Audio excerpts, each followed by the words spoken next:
Salam sejahtera bagi kita semua. Halo teman-teman, perkenalkan nama saya Durmara Sitogultom, Angkatan 13, Kelompok 2, salah satu peserta Latsar CPNS Golongan 2, Gelombang 3, tahun 2023, PPSDM Bukit Tinggi. Baiklah, di sini saya akan berbagi pengalaman pembelajaran saya terkait dengan sinkronus dan asinkronus. Sebelum saya memasukin asinkronus dan sinkronus, pada materi agenda 1 terdapat 3 modul. Yang pertama, wawasan kebangsaan dan nilai-nilai bela negara. Kedua, analisis isu kontemporer. Dan ketiga, kesiapsiagaan bela negara.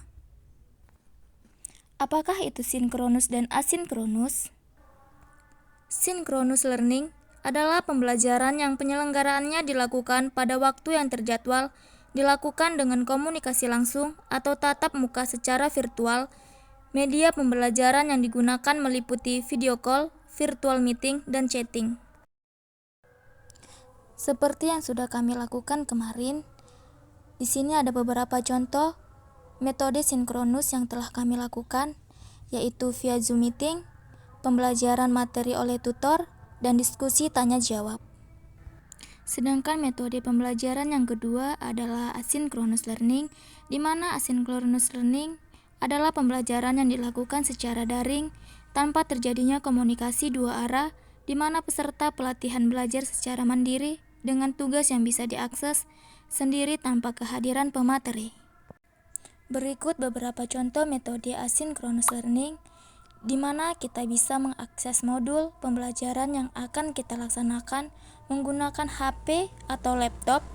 Kita juga bisa mengakses via online yang disiapkan oleh pemateri dan kita tidak melakukan tatap muka.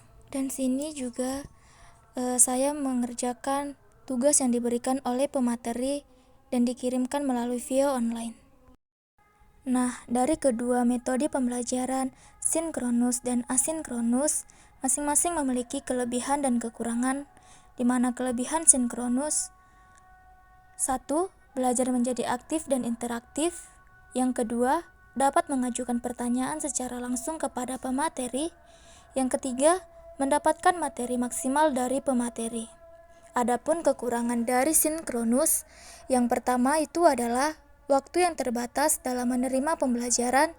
Yang kedua, dengan waktu yang terbatas, maka terbatas pula persoalan yang akan ditanyakan.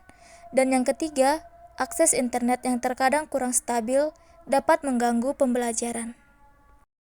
Sedangkan untuk metode asinkronus memiliki kelebihan dan kekurangan.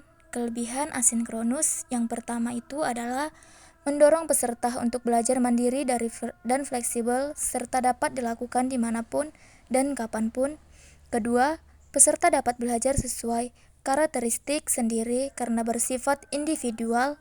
Yang ketiga, bisa mengakses informasi dari berbagai sumber dengan cepat dan mudah. Yang keempat, belajar lebih nyaman dan santai. Adapun kekurangan dari asinkronus adalah 1. Berhasil atau tidaknya kita dalam pembelajaran tergantung dari motivasi dan kemandirian. Yang kedua, akses untuk bertanya dibatasi sehingga jika ada materi yang kurang kita pahami harus tunda terlebih dahulu. Dan yang ketiga, pembelajaran dapat dengan cepat terasa jenuh dan bosan. Dan yang keempat, tidak dapat berkomunikasi dengan pemateri. Sekian dan terima kasih atas pengalaman pembelajaran menggunakan metode sinkronus dan asinkronus pada agenda 1. Sampai jumpa di video saya selanjutnya.